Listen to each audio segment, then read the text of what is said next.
Hello, friends. This is Timothy Nelson, and this is In Conversation in Our Pajamas.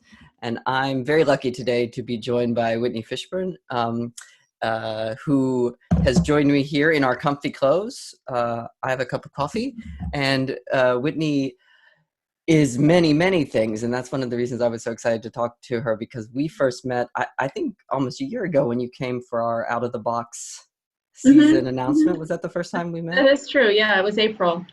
And you write for DC Metro Theater Arts, but you also do all this other intersectional work, thinking about mental health and about democracy and the arts. And I think those are three things in particular people almost never put in the same camp of sort of thought paradigms. So they should. Yeah. Tell us more about that. Well, I'll back up by saying, so my background is, more than 30 years writing about healthcare, health sciences, health policy. And in the last 10 years, I went from being the editor of a psychiatry journal to being a clinical medicine reporter. And through that, I ended up becoming an expert in health policy, mental health policy. And my beat largely was reporting on mental health, clinical psychiatry, and so forth. And what I noticed was that, we talked a lot about the opioid crises, and that's in the news, and then suicide rates were going up, but anxiety and depression were really off the charts. And it seemed like there were a lot of moving parts to it, but I started to notice the kinds of manifestations for the anxiety and the depression seemed to be around things that I thought were tied into our economic policies. And then just kind of observationally, I noticed there was a correlation. I can't prove there's a correlation. I would love to be able to prove that one day. But the beginning of deregulation, ultimately I ended up, my last job was as a healthcare economics reporter. I covered healthcare antitrust. So I learned a lot about healthcare economics. I knew something about it anyway, but what I saw was that back in the 80s, when we had deregulation and when we started to make healthcare for profit, there was a significant correlation in terms of,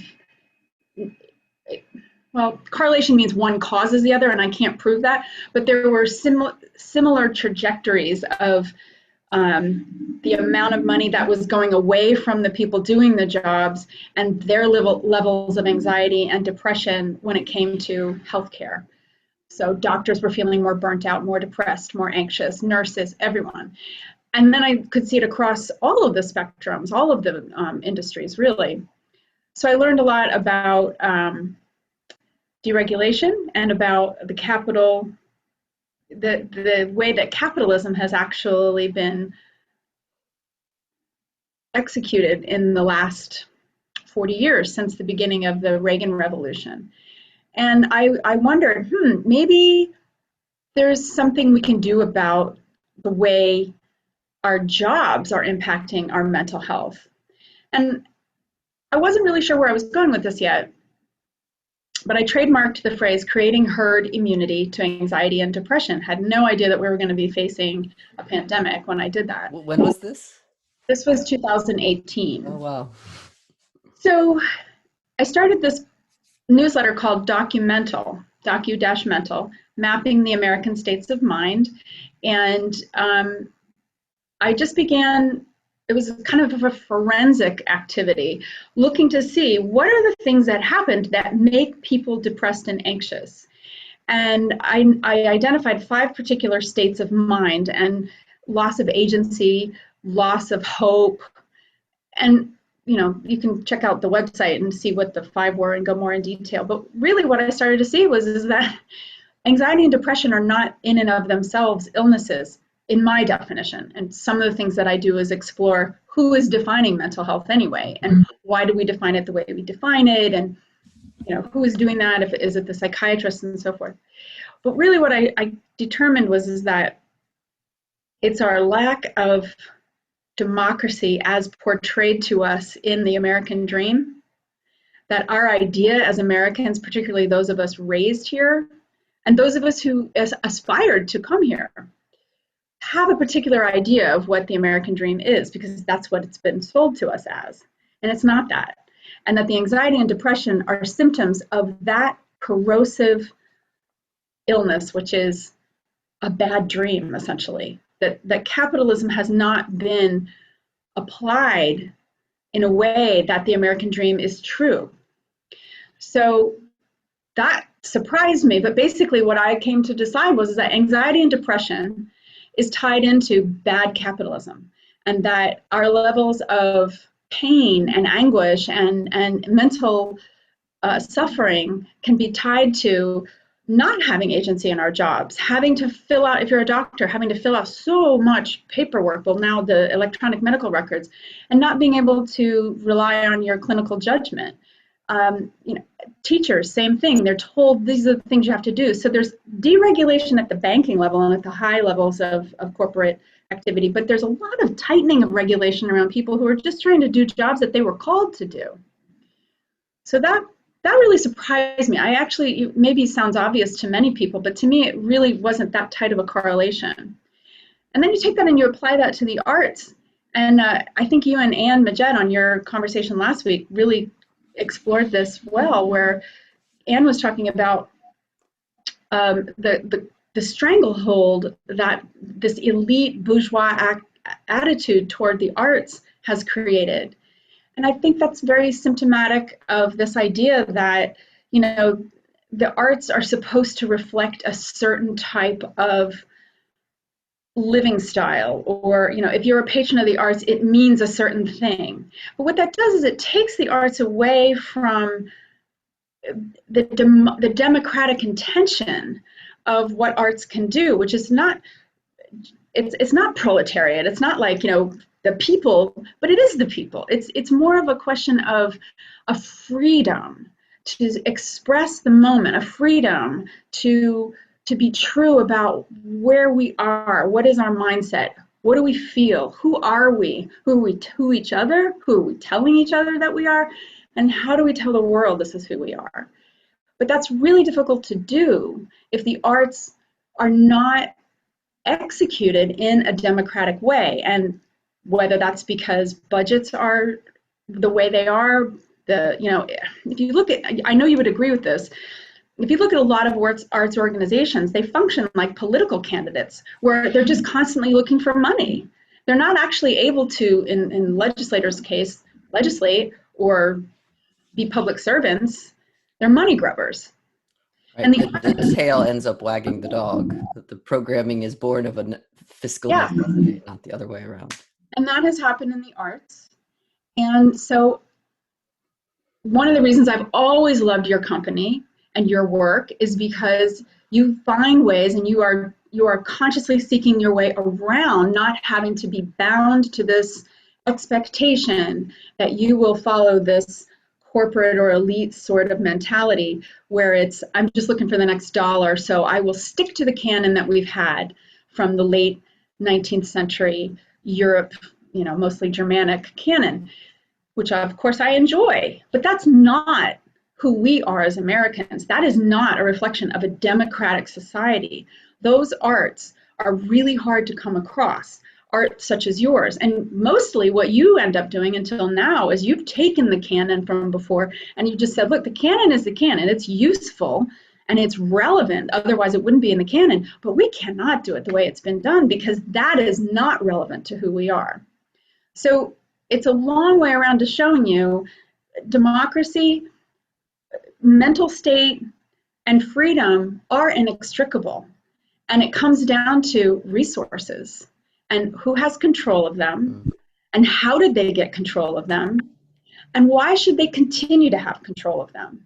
These are the kinds of questions that I think talking about mental health, talking about the arts, and exercising our rights to vote will eventually lead us to. And that's where we see they're all combined. And it's all about truly expressing who we are as Americans from the individual perspective, not being told by an arts organization's board that just wants to keep, was it the guy from San Francisco Opera, what's his name? David Gockley. Yeah.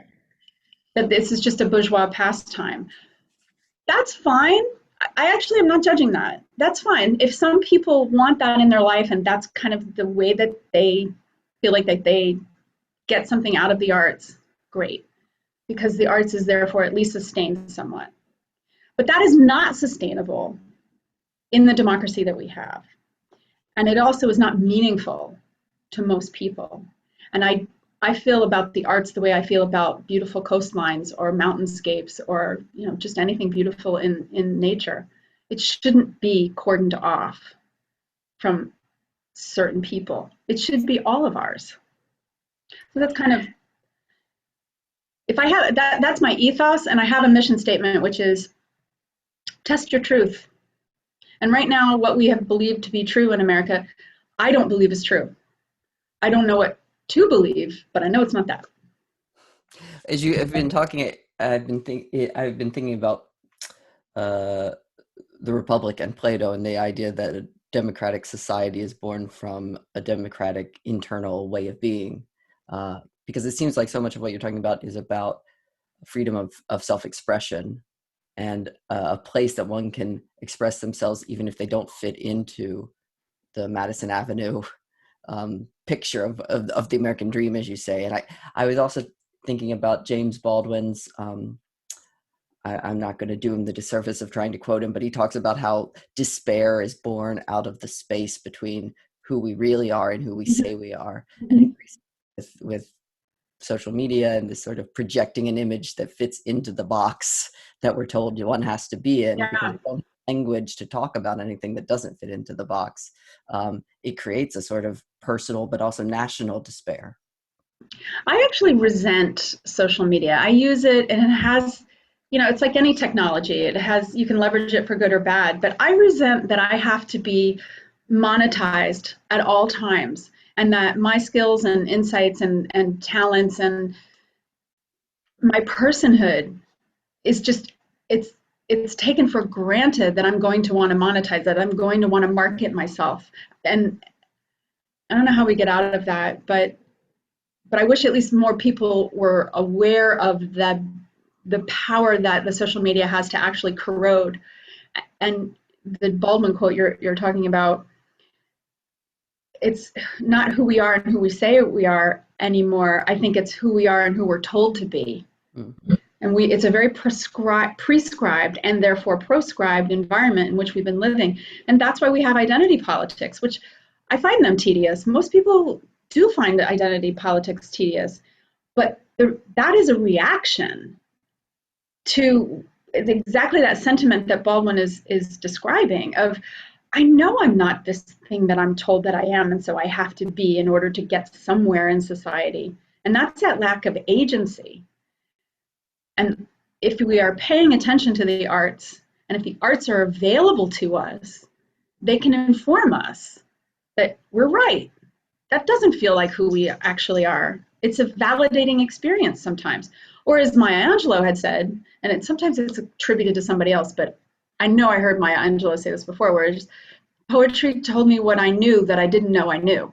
So the arts can do that. The arts can remind us or remember us, but we have to have access to them, and they have to be relevant. They can't just continue to be the same symphonies over and over, or the same operas over and over, done the same way anyway. Well, the beautiful, I think the most beautiful thing about the arts is that traditionally they are a space in society where there doesn't have to be an answer. It's all right not to know. It's all right not to understand. And that experience of mystery is given gravity. And increasingly we want our art to be so digestible that space doesn't exist anywhere else. And that poetic space doesn't exist anywhere else in society. And I think we suffer when we live in a society that can only deal with things which are quantitative. I don't know the way around that. You're absolutely right. I actually wrote an essay, and I haven't figured out what to do with it yet, but I love baseball. And your interests are so varied. It's amazing. I'm very American, right? I'm very American. I love Westerns. There were a lot of Westerns over there on my shelf, and I love baseball and I love opera. I think that's a very American thing, but I love baseball, and I grew up going to games, and I love it. And I've loved it a lot less since sabermetrics have come into play, which if you're not a baseball fan is I was just going to ask you. yeah. Basically what it is the measuring everything to the nth degree. Everything, measuring everything. And now I can't even listen to announcers and learn the game so much. I used to learn the game from listening to announcers. Now they're just reading out statistics, on base percentage, walks, grounds. Okay, all of that we used to kind of play with anyway. But now you forget that there is a person at the plate or a person in left field, and that there's some drama that they're going through. That it's all about the numbers. It's become so corporatized, so monetized, that the things that we used to find enjoyment in, it's just another corporate activity. And the arts are like that too. I think that was the point I was making, but yeah, I mean, what I find really fascinating about your discussion is it is simultaneously about the value of art in a democratic society, but also a critique of the industry by which art is made now. Yeah, it was interesting to hear Anne discuss. I mean, so if viewers aren't aware, this is a series you're doing, and you did one with Anne Majette, which I enjoyed, and it was so nice to see her. She's very generous. It was fun. I'm glad that you got a chance to talk with her, so that people who think of her as just the critic could at least see that she's very down to earth, and she's extremely generous. She's thoughtful and generous, and I'm lucky to know her and be able to discuss classical music with her. But she was talking about historically, critics were not supposed to know about the business. They were just strictly supposed to focus on whether or not a piece was executed well. Because I wasn't trained as a critic, and I enjoyed opera, had an opportunity to set up a classical music desk for DC Metro Theater Arts.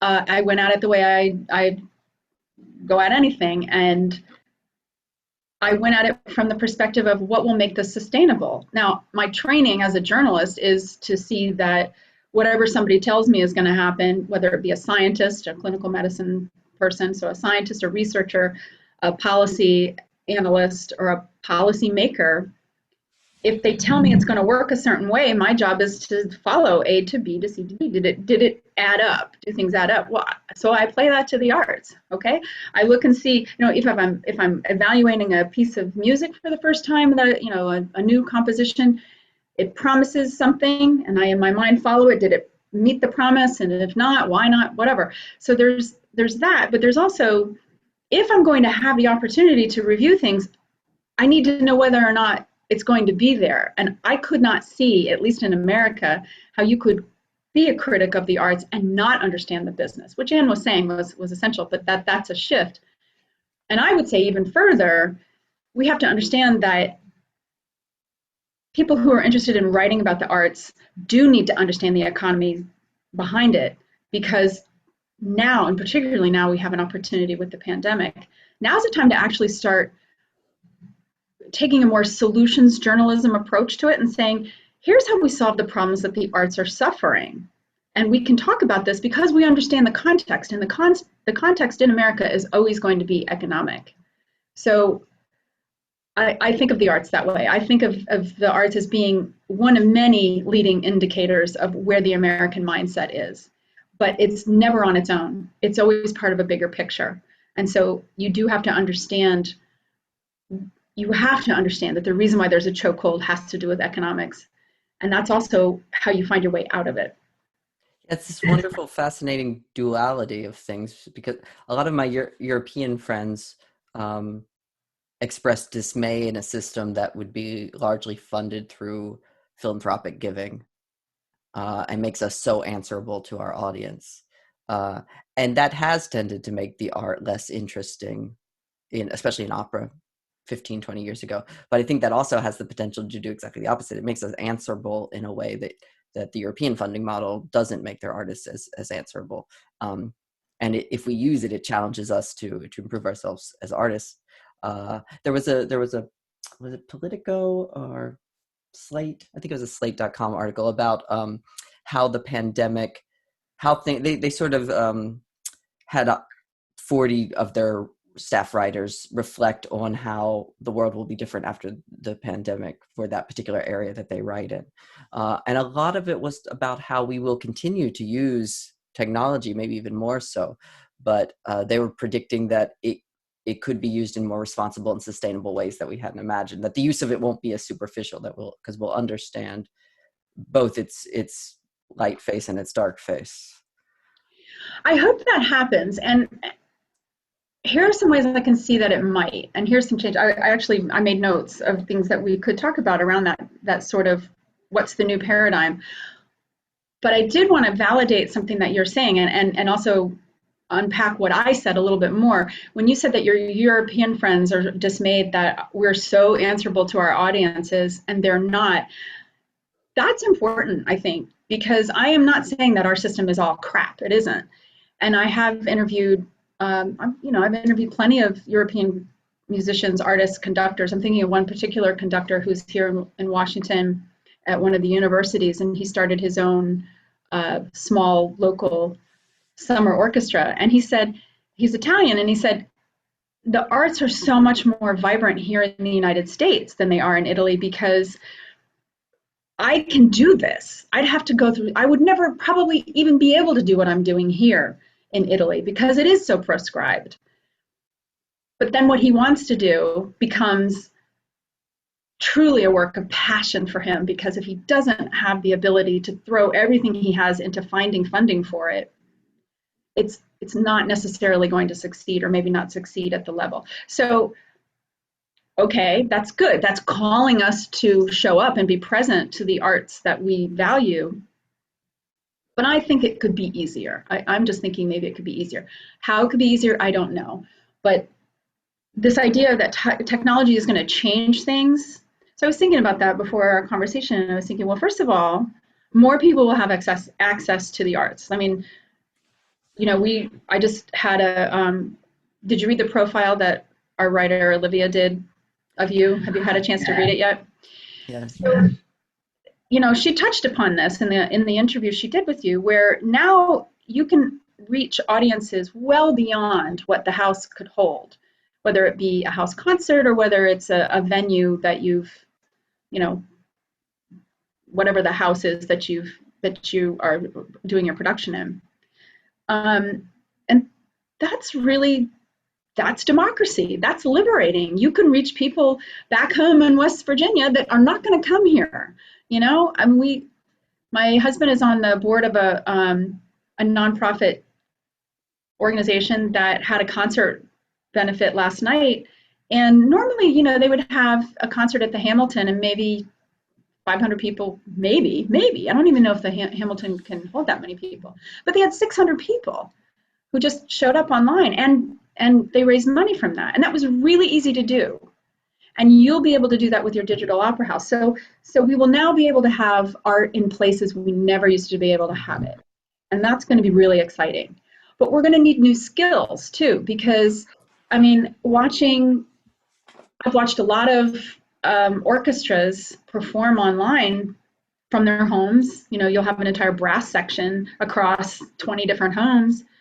Who's conducting that? I haven't figured that out yet. I haven't watched enough to be able to put it all together, but we may not need conductors the same way we used to need them. And that's a real, really think about that for a minute. What's going to happen to all the conductors? How will they remain relevant? I had a whole bunch of other questions, but these are the kinds of things we really are going to have to think, because it will happen anyway. Arts are going to completely restructure. Well, I hadn't thought of it the way you say it, but that's also about democracy, of course. Yes. And the way classical music became cemented into a certain performance practice, which is a tiered system, when we all look up to the section leader and the section leader looks up to the conductor. Weren't you the one who told me lack of vitality in the music making, whereas without a conductor, everyone has to be in the game making chamber music together. I'm sorry to have interrupted. I'm trying to remember, but were you, or we just discussed it, or I seem to relate it in my mind to Heidi Wilson's book about city opera, where everything got modeled on the Ford factory model. I mean, it really did. It was kind of like an early version of the Six Sigma, which also started with the car factory, by the way, in Japan. That was, the Six Sigma total quality management, where, errors are reduced to less than an infinitesimal amount. And same thing with the singing, and that's another reason I love your company, is because you just bring in singers. You're not necessarily looking for the sound, the usual sound of the day, which I think can start to sound like robo singing. I miss the Kalas kind of like, well, it's a little wild, but you know what? It's authentic. Yeah, I spent a good maybe decade of my life running a national young artist program, and the conversation that you would have, I'd have it 10 times a day at least, was what are the 5 arias that you sing? And it's a mathematic equation. You don't choose it based on what you want to sing or what gives you passion. You choose it based on, if I sing this soubrette thing, I can't sing that because they would look weird in the wrong package, and I have to have one of this language and one of that language, and that's because of the systematization of it that you're talking about, because it used to be, of course, in the days of Callas and Tibaldi and even earlier, you sang what you wanted to sing. There was no such thing as a mezzo or a soprano. You just sang what felt good to you, and you found a way to sing it, and it was compelling or not compelling on its own merits. Actually, I had an interview just before we all shut down here. I did an interview with, how does she say her name? With Leanne Myslewski, is that how she says her last name? Over at Wolf Trap. And I'm also really disappointed I won't be able to hear their season this year, because I was really looking forward to it. But one thing that they do at Wolf Trap that I think is innovative and serves the singers, and therefore if the singers are being served, so is the audience, is they will build their season around whatever it was that the artist they chose auditioned with. So that in that way, the artist is saying, here's what I like and I'm good at doing.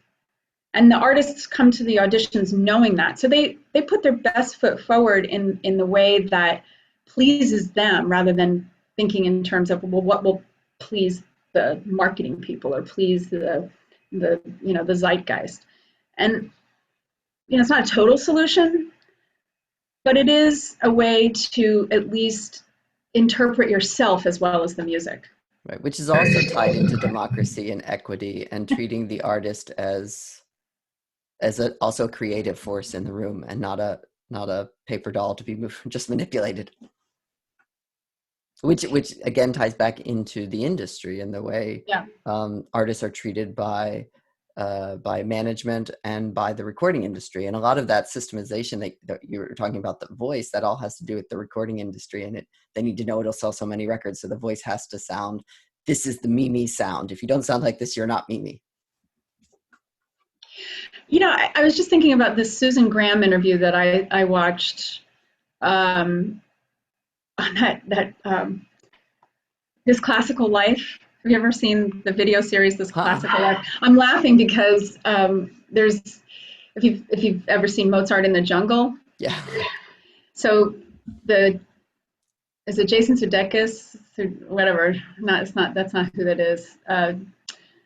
Whoever the producer of the show is, he pretends to be this guy who has this podcast about classical music, but it's a takeoff on This Classical Life, which is amazing. If you ever have a chance to see it on YouTube, it just like everybody you've ever heard of in classical music has eventually sat down with this guy whose name I can't think of, but it sounds Hungarian.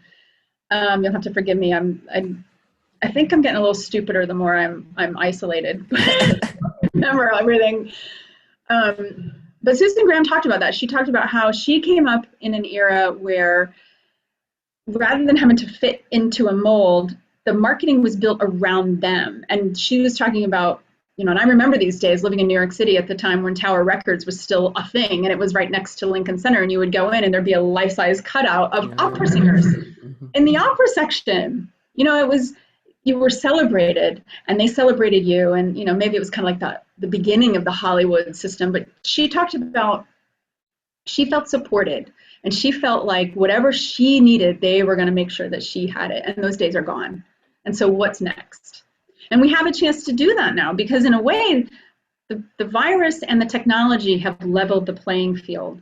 Yeah, precisely. And could you explain to me how this digital opera house is actually being built. What does that mean? I mean, I read the article that we commissioned for that we had on you, but I would love to hear more about how that actually is coming together, because I'm not really sure I understand.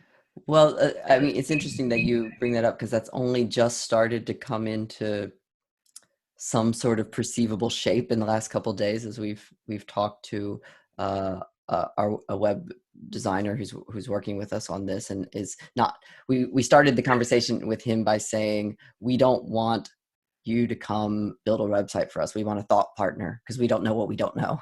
Mm-hmm.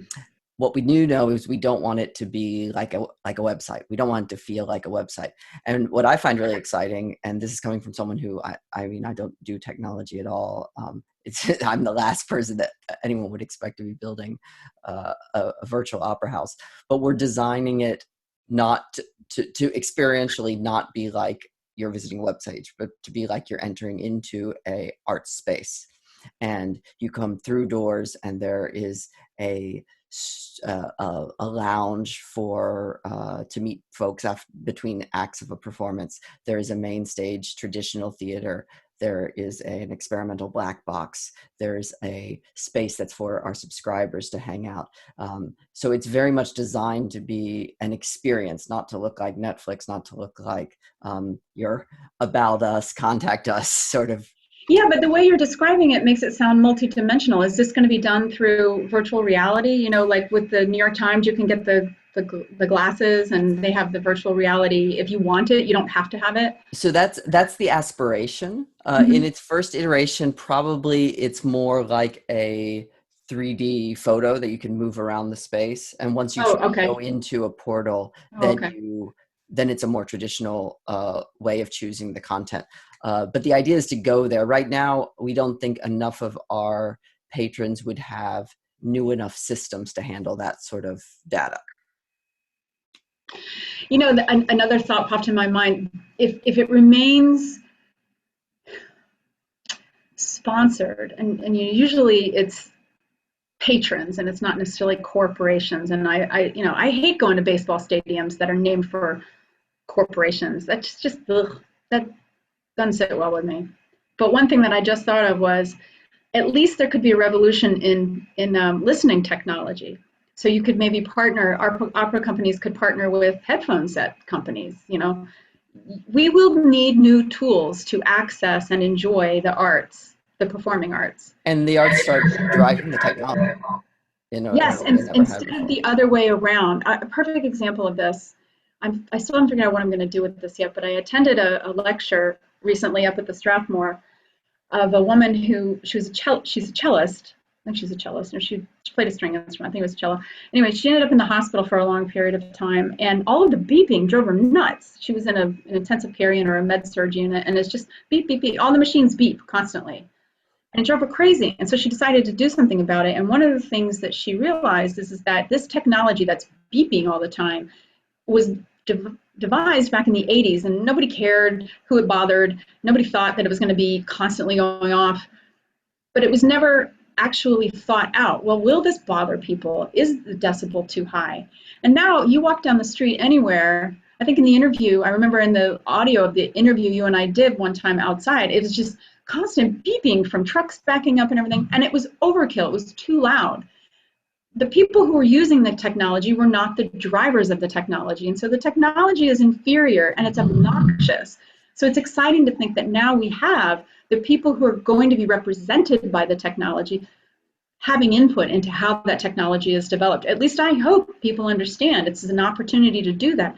And again, this is, if we unpack it in the terms of what we thought America was supposed to be, this is an opportunity for that, for us, the people who are served by the free market, to drive the way things will evolve. Yeah, it's a sort of market capitalism as it was meant to be. I think it was meant to be this way. Yeah, I don't believe we've applied it properly. So yeah, I think I'm not against capitalism, but I definitely do not believe in the dream we've been sold, because we have no agency in it. But something like this, where capitalism could work very well to serve many people's needs and their enjoyment as well. It's not just this proletariat, you know, you get something and like it. No, we get things that bring us joy and pleasure, and self-realization and aspiration and inspiration and all of these things that I really do believe this country is supposed to be and is capable of. Well, in Zoom, the platform that we're on, um, all of a sudden, I think a lot of us see the shortcomings in this technology that we took for granted before. And we're trying to, this is the first time I will have said it. We're planning a groundbreaking to break ground on our digital concert, digital opera house. And to do it, we've stumbled across a brand new technology. It's a bunch of young people out of Canada who were unhappy with Zoom, and they felt that what Zoom tries to do for socializing now. And they felt that a intrinsic part of the social experience was hearing ambient sounds and hearing other conversations. And they've designed a social space that really functions like a bar or a cafe, and it changes the volume based on where you are in the room. So if you're standing with a group here, you can be in conversation with them, but you still hear the other conversations softly. If you hear something that interests you, you can go over and join another Oh, conversation. wow. And It's like a move video around. game. It's And like then it can turn video into reality. someone can take the stage, they call it, and you still hear all the ambient noise. And it doesn't, they don't block each other out. So you can hear applause, you can hear heckling, you can hear. So it's great for comedy, for live performance, for open mic nights. I think it would be, I have a church job, and we do it through a live stream Zoom now, but it'd be perfect for that sort of worship experience because it allows people Oh my gosh. and these are 22-year-olds that saw this hole in the system. Excellent point. There's that tension. I'm sure you're aware of the tension between the boomers and the millennials. But look at the skill set that has not been valued until now, that came from being younger and technological and even just video game playing. Look at the possibilities we have now to create a better world, a better marketplace, a better experience with the arts, a better way of interacting, even though we're not together. And it comes out of these kids who have a completely different orientation to reality, not just the world in front of them, but reality.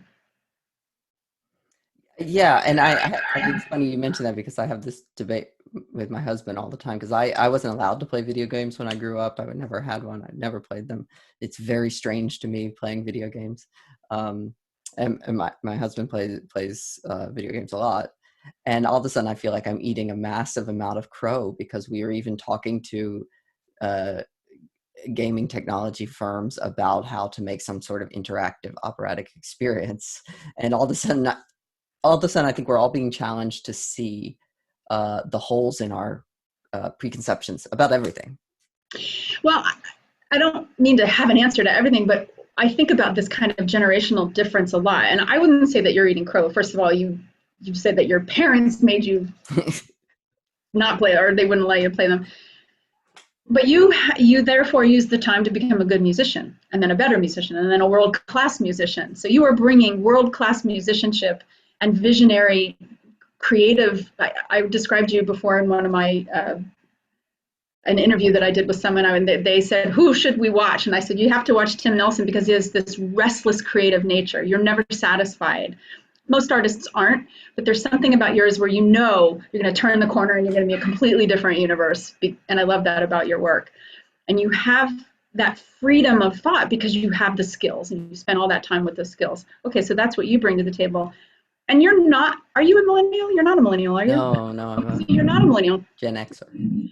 I'm older, and then the people with the boomers with the money and the legacy there, and the legacy of old structure, what can still be used of old structures, and then you have these 22-year-olds, which would be my son. My son is 24. Usually, there's this separation between the generations. There's this now a moment in time where all of us can bring something and all of us are equal in our value. We all have something that we can share to rebuild, and it's happening quickly. And if we get over feeling like, oh, you're so different, or, okay, boomer, well, snide remarks about millennials, all of that it's regressive, and it's unnecessary, because we could all see that all of us are relevant and all of us are valuable and meaningful in the equation of something new. And again, I'm distressed mightily by what's going on in this city right now and in the country politically, but that doesn't mean I can't see the potential. And we have great potential right now, and there's hardship and pain, and it's hard to start talking about beautiful things when people are dying and people are not getting food and all of the things that we're going to see get worse before they get better. But gosh, there's an opportunity here that I didn't see coming, and it's why I grow tomatoes in the guest room now. It's like, why not? I ask that all the time, like, why not? Why not? That should be everyone's question. Why not? And the power of having a shared human experience. And whenever in human history have everyone is having the same experience right now. Yes. And that's incredibly powerful. And maybe never has happened before. I don't know. And I think because of technology. Yeah, precisely. Because this has happened, but not in a time when there was so much connection. Right. So we can analyze it in real time, memorialize it, and not be solipsistic about it, which is ironic because the technology had been making us more solipsistic. Exactly. Yeah, precisely. The all of a sudden, the same technology is capable of the opposite effect. It's really, it's beautiful. But that's art. Yeah. You need form. You need form to explode the universe. Yeah. I always think of that. I learned that in college reading Shakespeare. Everything was always formulaic, but then your world just went. Yeah, you can't. The beauty is in breaking the rules, but you can't break the rules unless there are the rules. Right. So can you just tell us briefly about your blog? Because I wouldn't have. We venture so rarely outside of our little. I would never have found it except that you and I are friends. And I think some of our viewers might want to know about how they can get linked into your work. I appreciate that. Thank you. It's actually a newsletter, and I consider it to be an online journal, and I tag it volume and issue, and I do expect one day I'll do printed versions of it, like bound volumes, but it's not a driving force in my conceptualization of what I write, but it's Docu-mental,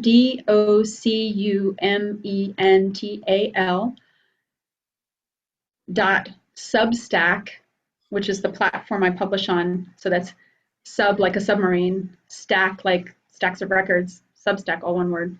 So documental.substack.com, or you can just go to whitneyfishburn.com and it'll eventually take you there. I publish for paying subscribers on Wednesdays, and I publish for everyone on Fridays, sometimes do podcasts. And as I said, I started with the intention of looking for a model of public health, sort of like a grassroots-driven public health model to create herd immunity to anxiety and depression. And herd immunity is just basically when enough of a population has been inoculated or is somehow immune to an infectious disease, it stops the infection from spreading. Technically, anxiety and depression cannot be considered an infectious disease because there's no infectious agent, right? There's not a biological agent. And I kept trying to find ways to get around that and maybe still try and make this into a clinical model, but I don't think that matters. I think that the reality is, whether it's metaphorical or literal, we're sick, and we're sick because we're trying to live a dream that's not really real, and it's poisoned us and it's made us less of who we can be. So it evolved from just being about creating herd immunity and looking for that into an exploration of, well, what went wrong? And it's been mapping the American states of mind, and I've been looking at, what do we have evangelicals want? How did capitalism not work? Where is it not working in the healthcare system, and why are doctors so unhappy? And just basically getting a snapshot of different mindsets across the political spectrum, the philosophical spectrum, the religious spectrum. And my son said to me this weekend, he said, "You look like you're spoiling for a fight all the time now, Mom, and that's not you." And I thought about it, and I thought, that's true. I am angry. I'm angry, but it's not like I'm enraged, which I see a lot of people on Capitol Hill acting like enraged, spoiled little brats. And I'm outraged about that. because what outrages me is we let that continue, and we're better than that. And it makes me mad that we keep putting up with what we put up with, and that we're being told all the things we're told. And I'm going to not get on a soapbox here. If you want to read that, I think I make very good arguments, and I explore it well, and I know it firsthand. I did used to cover Capitol Hill. But what I said to my son was, I'm angry, and I also talk about my own life and how I was damaged by this dream and how I suffered depression and anxiety. And, there are plenty more things I could reveal about myself. And I never meant it to be a confessional, but it's through my own experiences that I'm able to say, I know these things hurt and don't work. And I said to my son, look, if I'm angry, it's momentary. I'm performance evolving. In a way, it's performance art. I am showing you, look, I am evolving, and I'm not afraid to 6 months from now look back and say, I don't believe that anymore. It's not necessarily that I adopted that as my credo. It was what I needed to go through. And eventually what I'd like to do with the publication, it's a living testament to being in a democracy is how I look at it. And my identity, if I'm free, can change. As long as I'm telling you what I'm going through and it's honest, and my integrity, my intention, who I am, what I value in terms of interacting with people, never changes. Because integrity and identity are not the same thing. And my identity can shift according to the needs of my life. And understanding that actually gave me an insight into how freedom works, which is that freedom has to be free. It can't be it cannot be static. And the corporate stranglehold on the arts, on baseball, on medicine, on everything has ossified everything. And that's not freedom. Freedom has to be free. And some of my own experiences have just taught me that, where, I joined a church, and after a while, I didn't need that church anymore. I didn't need that point of view anymore. To be true to myself, I had to leave. That didn't make the church or the religion or the diet or the political person or the political construct. It didn't make any of that wrong. It just made it imprisoning for me. What had liberated me from whatever condition I had been in that led me to that and gave me insights into myself no longer is liberating anymore. I need to move on. And that's me being integral. So how do you scale that up to a country? How do you live in a country? How do you govern in a world where you say, all these people need these things at all different times and in different ways. So we have to have a structure that's flexible enough to grow with people as they evolve themselves. And it sounds so difficult, but actually in the practical living of it, if you're just honest and you allow access to resources, it happens. And I think we're seeing that with things like that you're doing with this digital opera house, and just the innovation and the spontaneity that we're seeing for people who still need to communicate and get things done. I think we're starting to set these kinds of precedents that we can look back to and say, okay, what could democracy really look like that we've never thought was possible, because we didn't know, as you say, what we didn't know. We also didn't know what we could still create that we'd never known we were capable of. Yeah, the limits that we've put on ourselves because we've been told they exist. Right. So that's what happens when you come to Docu-mental and you read my work, is that there's this kind of this performance freedom creation.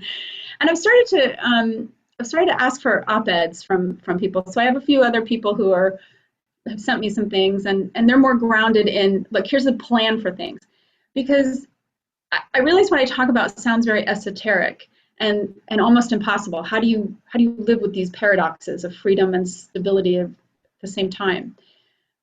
But at the end of the day, honestly, I'm all about policy and practicality. If it can't be done and it's not something that could be easily done and easily lived with, throw it away. You can't. There's no time for it. That's where the art comes in. Is where where things that don't make sense make sense. But when you need to actually run something, it has to have a logic to it. And I think we can get there. I think it's possible to live in a better country. And that's really the point that I'm making, which is just stop and think. My and dream ask those pro questions. my dream project that I've always wanted to do, and now I want to do it more than ever, though I don't see it happening, and maybe I'm self-limiting. Is so Handel wrote incidental music to a English verse version of Euripides' Alceste, and that play's been lost to history. We have Handel's music, and I've always wanted to put the two back together. So to put it, but not with the play, but with Euripides. So mixing Handel and Euripides together. And Alceste is such an interesting play right now because the large part of it is a conversation between a father and a son about whether the father's life is less valuable because he's older. Um, but it ends with, in a certain translation, it ends with the line, "We will build our lives again, and they will be a better one," which I think is the hallmark of what's possible if we let it be possible in this time. I don't know that that's self-limiting so much as just we haven't figured out how to be in more than one place at a time, although technology might help with that. But that's a great metaphor. I mean, that's a great example of how the canon remains relevant Yeah. if we can interpret and we have the freedom to interpret it as such. I don't know, maybe you could commission it. But the other thing I love, what you've just said, is about a space that allows for change. Um, you know, directors have a very hard time, again with Handel, dealing with the end of a Handel opera because there's the convention of late 17th and early 18th century opera of having the happy ending, the lieto fine, where a character who has been a tyrant for 3 hours all of a sudden says, "I was wrong. I'm sorry. I actually do love this person." And directors don't know what to do with that now. And it usually becomes a moment to make fun of the show, and the audience laughs at it. Um, and I think that's such a statement on where we are as a modern society, that we just can't comprehend that a person would change, would become better. We find that so laughable, and maybe things will be different after this. Well, we've talked about that, you and I, before. When we talk about how I was telling you about the time that I saw Figaro. No, it wasn't. Yeah, Marriage of Figaro in Philly, and the when he asks for forgiveness at the end, the audience started cracking up, and it's supposed to be really heartfelt. And you said, no, it happens all the time. That the audience just doesn't understand, which is not the audience's fault necessarily. It has to be executed in a way that communicates what is meant. But that led to a conversation about the allegory that art can provide in terms of we're all capable of change, even people that don't seem like they could ever change, certain leaders, certain whatever. Right. Um, I don't know. I mean, I don't mean to drill down on something that doesn't really go anywhere, but this idea where you're talking about the space that directors have, I think drawing that out and maybe making that a theme, that that's actually not limiting, that's about freedom, that we're not fated to be certain. Well, there's a certain amount of fate, I think. I don't know, I think about this a lot. I don't have a tried and true, I don't have a hard and fast answer. I think there are certain things that are fated, but we have to show up and we have to have willpower to make things, once we make the space, or once the space is already made for us, it's our choice to fill it. And I think if our opera and art is approached that way, and even that the time when I just saw Agrippina at the Met, and all of those conventions from that era in opera, I just find really hard to stick with. I really do. It's a hard period for me to really enjoy. But this idea that we're always revealing to ourselves a possibility. It's not carved in stone. We are not always just this two-dimensional character. And again, that's hard to do when everything's ossified according to always needing to find the money. Yeah. It's a very long-winded way of saying there's always space in art. You just have to find the oxygen and get it in there. I wonder, do you know the film Short Bus? Wait, I've not seen it, but I think it was by a same guy that the guy he did the He did Hedwig and the Angry Inch. yeah, isn't he from New Jersey? I think that's why I know him. Yeah, I think so. And it was a very Yeah. interesting project because, again, democracy, that's not why I brought this up, but he brought a group of people that were willing to make a film about a subject, but no plot, nothing. They wrote it together. They made the stories themselves, and they made the film. But it takes place in New York, and there's a wonderful scene where they're in this strange bar slash sex club, and one of the characters is talking to an older gay man at the bar, and the man admits that he was the mayor of New York in the early 80s. So it's clearly supposed to be referencing Ed Koch. And he talks about how people say he didn't do enough to fight the AIDS epidemic. And he says, but I was scared. I didn't know myself. I didn't know what to do. I was frightened, and I'm sorry. And he weeps. And that's what the arts have the power to do, is to make Ed Koch apologize. And to have grace for these, they make history into allegory and into myth, that there's real power in that. You just touched on two really important things to me that I think about constantly, and I've been meaning to write. I've tried to write actually about this, and it comes out sideways, so I do it in pieces. One of them is, one of these topics is just, what will the art of now and then the art of the future tell us about now? So I'm thinking of a project I once did years and years ago with a YMCA, where they went into their archives, and they found the songs that had been sung every summer. And the songs so often were telling tales of things that had happened historically and needed to be recorded somehow and taught, and they were done through song. Like songs about the Titanic. And so, we have our folk canon in America, but you have folk songs from all countries. So what will be the folk music, the folk art of now in the future that tells the future about what was happening now? I don't know. I mean, my mind just gets crazy wrapped around that, thinking, should we be directing that? Should we not be thinking about that? But it almost makes, the reason I think about it is because it seems to me there's such an immediacy and an urgency to making sure that we are not muddied in what it is we're experiencing, that we use art now to say, here's really what's going on. There's that state of mind, so that we know in the future. So, let's be our own historians. I don't know, maybe that's naive, but I think about that. And the other thing that you touched on is this myth and metaphor. I really don't want to get political, but I think it's important to understand, for me to say this in order to understand what I'm talking about. I've had arguments with prominent mental health professionals, psychiatrists and psychologists, many of whom you would know, they're in the news, about whether or not the president is a clinically mentally ill person, diagnosis being narcissism. And my stance is, it doesn't matter. Because you can get into the fighting of like, well, who has the right to say, and what really is it, and does it matter? We've had plenty of presidents with bipolar. There are some that were suspected to be bipolar or depressed or narcissist, like whatever. You could argue that all day long. Ultimately, that's the noise.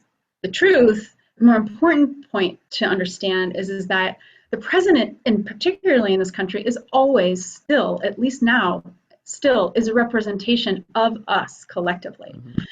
If we're going to say that there's a narcissist leading us, then we have got to look back and see what was the narcissism in us that gathered and built and put that avatar of narcissism in our face to examine and to see what it was that was being reflected back to us. And I think that's really important, because reality is a feedback mechanism. That's our reality right now. What is it telling us? And that's why I say you have to be aware of what you're thinking, be aware of what you're feeling, be aware of what you need to be free. Ask what you want your democracy to do for you, and then you have to do it back.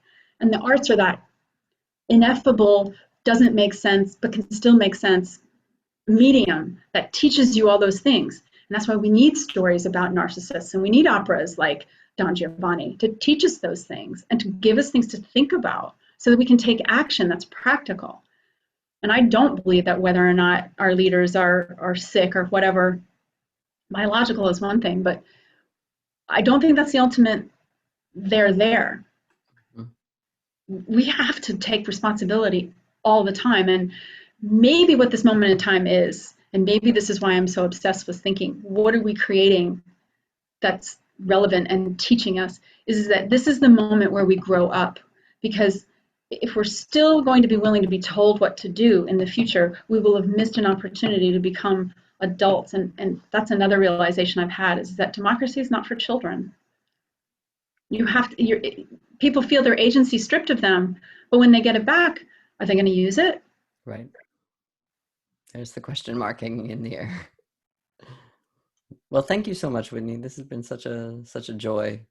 And this is another one of those things that we should have done. We should have done a long time ago. Well, I really appreciate you having me on, and I'm such a fan, and you know, I don't mind saying that as a critic. I think I approach everything open-minded. I try to find what's good in everything, and if it means that I have to just talk about the execution of something versus the originality of it, fine. But your work is so essential to everything that we just discussed, because you're not beholden to the form. And I love your ethos of art that doesn't serve is vulgar. And I agree with you. I agree with you. Art is the way that we do two things. We do one thing through two different ways. Art can be violent and art can be beautiful. And both are pathways that are direct and immediate ways to touch what's true. And that's whether it's God, whether it's infinity, whatever it is, those are two pathways.